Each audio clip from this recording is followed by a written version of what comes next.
Hey folks, it's Jim, and I'm my lovely co-host Uli, and this is episode 274 of Geeking Out. Big one next week. Big one. I intend to be here with bells on. Me too. Very excited for filming literal... 275. Really? Yeah. Yes! Unless something horrible were to happen to me and I would have to call in a replacement and... Like another epic snowstorm that we suffered yesterday? Possibly, or me getting hit by a truck, or... Let's not think about dinosaurs coming back, or... Oh, dinosaurs! Can I have a pet brachiosaurus? No. Why not? They're too big. I'll find room. Alright, well... Yes! But then you'd have to sit... I'll shrink it. Then you'd have to sing, I'm bringing home a baby brachiosaurus. Okay. Okay. Well, off the random meter here. We've got 6 new comic reviews for you today. And we're going to start off with a new Marvel book. Ms. Marvel #1, and this is part of the all-new Marvel Now run of titles. And in this one, Kamala Khan is a Pakistani-American with an obsession for smelling bacon and writing Avengers fanfiction. Her family follows many cultural traditions, but Kamala, having been raised in America, is becoming fed up with the sense of not belonging anywhere. So, when she's invited by the popular kids to go to a party at the waterfront, and her parents decree that she is not allowed, she does what any teenage American would do and sneaks out to go to the party. Of course. After a very brief after-school special and some exposure to a weird fog rolling in over the harbor. Why is it always a weird fog? Don't know. I asked myself the exact same question. Anytime I go out in the fog, I don't get superpowers. I just get mist in my face. I know, and I wish for superpowers every time, but no luck. And my hair gets messy. Yeah. So, exposure to a fog, some very brief, mild hallucinations, and then, bam! Superpowers. So, spoiler alert, potential guys, but I have to talk about this. I think we both have to talk about this. So, let's meet Kamala. This is Kamala. She is seen right here. This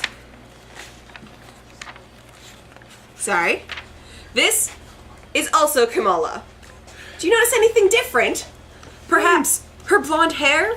And maybe white skin? Yes. Why is it that she gets superpowers and suddenly becomes white and blonde? Yeah, that's kind of just a tad of a disappointment there, Marvel. Yeah. I mean, if you're trying to expose a new superhero. And I'm super excited that they've wrapped in a fair amount of culture in her backstory. It's a really nice thing, but then you go and turn her white and blonde. Now, I mean, this is the absolute best possible way to protect your secret identity. Oh, yeah. As long as when she's Ms. Marvel, she's very American, has the piece of bacon. Can cheat on the... Yeah, cheats her diet. Bacon. She's okay. Gets to protect her family, her secret identity. But as a reader, I'm wondering what's going on. So, yeah. I don't know about Jim. I'm excited for the second one. The art was nice. It's really funny. It's got some really good character moments. Yeah.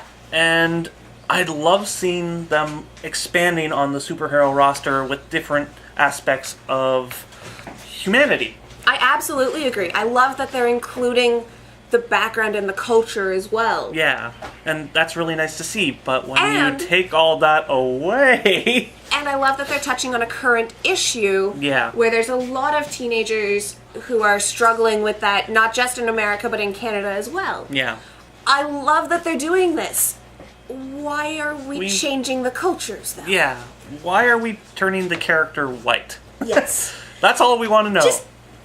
Just maybe in the number 2 or the number 5, you can give us a reason. Or maybe in number 2, maybe she can control the ability to change. Maybe. I don't know. I don't know. But I guess it goes right back to Sword of Sorcery and Amethyst. Yeah. And wondering why she lost her awesome purple, blue, and black hair in favor of the blonde that made her look just like her mother. Yeah. There was no reason for it. It was frustrating. It made it more difficult to identify characters. I still prefer the original 1980s Amethyst over that. I haven't, no exposure to it, just the new one. Much more She-Ra, Okay. kind of. Yeah. But it worked a lot better for me. Fair enough. So yes, anyways, final verdict on Ms. Marvel #1. Absolutely, go check it out. Really well written, beautiful art, good story all around. And it's pretty funny at parts, too. Absolutely. So, check it out. That's actually a lot of fun, but we still would like to know, why does she turn white? Why? Just why? Alright, next up we have Deadman Wonderland. And in this one, framed for the brutal murders of his classmates by the mysterious Red Man, Igarashi, finds himself sentenced to death and is sent to the theme park / prison known as Deadman Wonderland. Oh. Now, Interesting. Gonta must survive and clear his name, but to do that, he might just have one big cost. His soul. Of course it's his soul. It's always the soul. Of course. But then again, he also starts going a little bit kooky nuts, seeing a girl everywhere he goes who helps him and kind of saves his life every now and then. Interesting. Who also happens to be naked for some reason. Covered in red paint. And yeah, so this is odd. Is this a volume 1 or is Yes, this is volume 1. There is, I believe, a series on this as well, which I have not seen, but I honestly have seen this quite a few times before story-wise. Now, having a theme park for your prison where people are just executed for entertainment, that's also been done, but it's also really an interesting way of doing it. See, I hear about that, and maybe it's just my love of DC, or maybe it's what I've been reading this week, but I imagine a really cool Joker story where Arkham Asylum actually is in the carnival. I think that would be great. Yeah, I could actually see that happening. I can see that happening. Can I recommend it? Unless you're a fan, I will not. It's just way too out there, and they really don't give a lot of character depth to any of the characters. And when you have very few characters, and you don't give them really much in the way of depth, it really hurts the story. So I can't highly recommend it unless you're a really big Deadman Wonderland fan. Alright, next up for me, Batman, Joker's Daughter #1. So, this is a second one-shot for Joker's Daughter. Her first appearance was in the Villains Month. Back in September. So, we now get a second part to her story. And for those who did not get the opportunity to read her #1 in Villains Month, check out the review shows from back in September, because I did read it and I did review it. But the main part that you need to know is that Joker's face has come into the possession of a teenage girl who takes it as a sign that she is to take up Joker's mantle and become his daughter. Yeah, that's not insane at all. Not at all creepy. No. Perfectly normal. Yeah, so, for her to be truly Joker's daughter, she has to find him. Who is the one person that knows where the Joker is? Batman. So, she devises... Because he's Batman. Exactly. Batman knows everything. Yep. So she devises a plan to get Batman to lead her to the Joker. And eventually attain the Joker's praise. I have to say, guys, I liked this story. It was neat. But also really creepy and dark. Exceedingly creepy and dark. She is a very, very disturbed character. And while I truly enjoyed reading this book, and it's well worth the $5 cover price, it's also very creepy and absolutely for a mature audience. Agreed. The art is good with the exception of one page where it just looks like there was a scaling issue. It does happen. It happens. I'm not terribly upset because the rest of the book probably just a printing error. Yeah, the rest of the book looked great. And the story is really, really fantastic. But the girl herself, creepy as anything. Not a good role model. No. So, if you enjoyed The Joker's Daughter #1 from Villains Month, if you enjoy really creepy female characters or really creepy characters, I would absolutely recommend this to you. If you love Batman and have to read everything that's connected to him, like I do, I absolutely recommend this to you. All right, next up. Oh boy. We have WWE Superstars #1.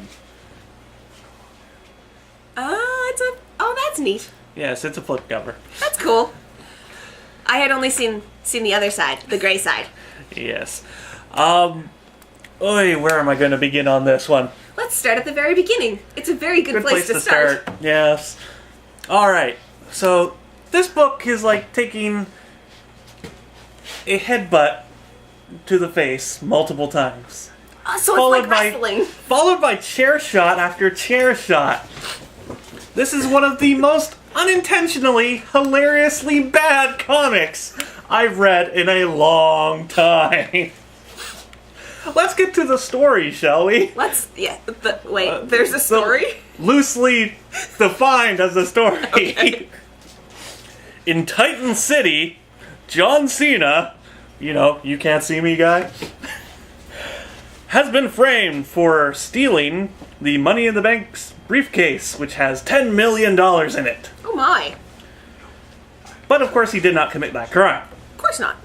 So, now Randy Orton's on the verge of achieving citywide power, and CM Punk is determined to bring the whole corrupt system crashing down. Nice.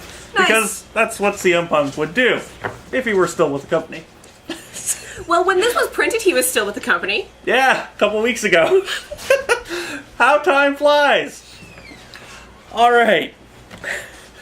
As I said before, this is one of the most unintentionally bad and hilarious comics I have read in a long time. Trying to make a city drama out of wrestling characters is absolutely hilarious. Oh dear. Just how painful was it? Almost every other line is a catchphrase. Was it as painful as being put through a table?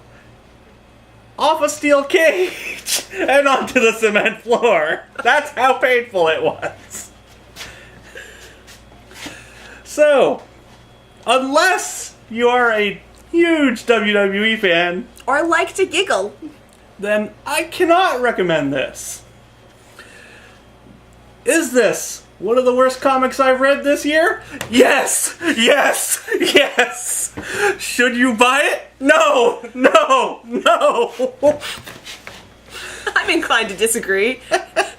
I mean, if we're giggling this much just talking about it. Okay, if you want a good laugh, then sure. But, honestly, it's not what's best for business. So, do yourself a favor and don't buy that book. Please.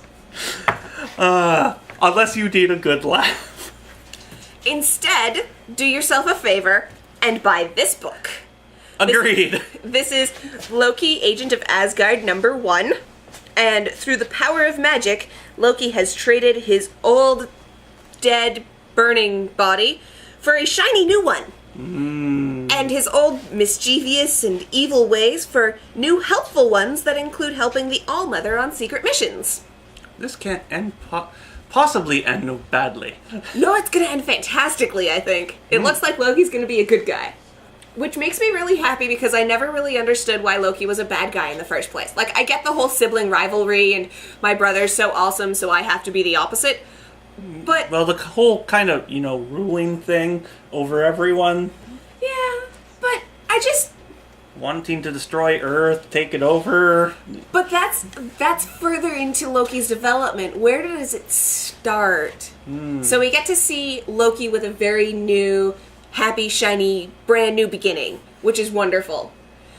We also get to see Loki making a Wicked reference on page 3, and that made me so very happy. If you're into musicals at all, and you've seen Wicked or heard it, you'll catch it. If not, I feel very sorry for you because Wicked is wonderful. But this book was fantastic. I was dubious because, it's Marvel and I don't typically enjoy a lot of Marvel stuff. But it was very fun. It was, it maintained a story throughout. There was never anything where I was reading and I felt to myself like it was a throw-in panel. It gave us enough information and enough history of Loki that coming in with limited knowledge, I didn't feel lost without bogging us down in too much past. I also like that a lot of the art is really hyperkinetic as well. Yes. It's done very... It almost looks rushed, but I think it's supposed to be, just because the character is going everywhere so quickly and just kind of doing things. Yeah, no, I agree. I enjoyed a lot of this book, and I enjoyed that even with limited information and with Loki's slight alteration in personality, it's still Loki. He still likes to have fun. Yeah. And I really enjoyed that. It's like he's gone back to his god of mischief ways and left behind the god of evil ways. So yeah, I highly recommend this one and think you should absolutely check it out. Alright, last up this week, let's bring another blast from the past back. It's Turok, Dinosaur Hunter. And in this one, shunned from his tribe, Turok must fight to survive and make a life for himself in the unforgiving forest. But his survival skills are put to the test when dinosaurs attack his people. What are dinosaurs doing attacking Turok? Why are there dinosaurs? It's not explained. They just come out of nowhere. Can I have a dinosaur? No. If they're coming out of nowhere, why can't I have one? Maybe. I'll give you a velociraptor. But he'll eat me. Not if you put a top hat and a monocle on him. Okay. So, will Turok be able to save those that shunned him? Or will he let them end up as Dino Chow? I think he'll save them. Oh, okay. That's my prediction, not Sadly, having not read it. Sadly, Spoiler alert. spoiler alert, people get eaten. Aww. But All the right. dinosaurs will live to fight another day. Some of them. Alright, so if you are not familiar with Turok, this is a pretty good introduction to the character. The character's been around for about 50, 60 years and has had many incarnations. From the old Valiant days to the video games till now. So there's been a few different versions of Turok, and this one's going more back to the roots of the character. And it works. It does. Where this book is a bit weak is storytelling and a tiny bit of the art. The art, though gorgeous and really does work, on the characters, it's really hard to tell who's who. Ooh. And that really kind of messes with your head, because you're like, which character's talking? They all kind of look the same. Because it is a tribe, so generally tribes do tend to look a lot alike, but they don't have enough to distinguish each character. And that's what really hurts the book here. Is it bad? No, not really. Should you pick it up? Sure. If you're a Turok fan and you want to see what this new series will be like, check it out. But like I said, they don't really explain much in the first issue. Hopefully they'll explain why there are dinosaurs in a later issue. Yeah, and why the English are bringing, or the Spanish, I think, are bringing them. And possibly have them. The panel I saw at the back looked like it was the English. Yeah, I think it's the English. Looked very Robin Hoody. Yeah. But either way, if you're a Turok fan, check it out. It's actually pretty fun. Alright, so that brings us to the close. Yes, buy Loki. But don't buy this. Alright, so that brings us to the close of another exciting episode. We will be back next week with our seminal 275th episode, where I'm sure nothing possibly terrible will happen to me in between now and then. We'll see you. We'll possibly see you next week. Have a good one.